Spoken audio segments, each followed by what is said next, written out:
Hello everyone, my name is Elena Huntley and today I will be going over the chapter 11 video assignment of Edward Snowden and whether or not he is a traitor or a hero.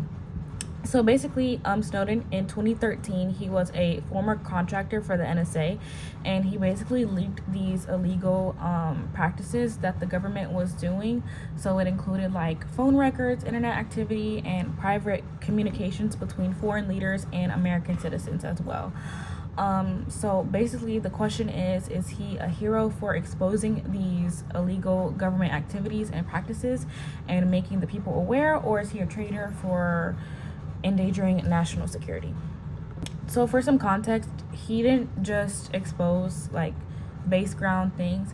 He exposed things that were very illegal, like phone calls of regular citizens, like I said, monitoring emails that should have been monitored, collecting internet data from people without even warrants, without even having permission. They gathered information on foreign leaders and governments, and which could cause a lot of chaos between allies and stuff like that, and cause tension as well.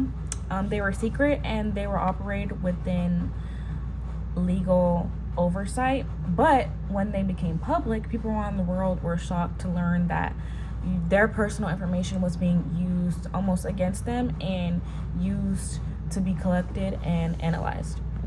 So people think that he's a hero because obviously he exposed what the government was doing, that the government was violating the citizens' rights and their liberties, and basically a violation of privacy. He started conversation about how much power should the government have over you. Yes, that is our government, but we also deserve that privacy. And his actions forced the government to really reconsider their surveillance practices. So, in fact, some reforms in the U.S. Were made to the surveillance systems after the leaks were made. On the traitor side, he was charged under the Espionage Act and is considered a national security threat. People argue that him leaking classified information put intelligence operations, personal and diplomatic relationships at risk.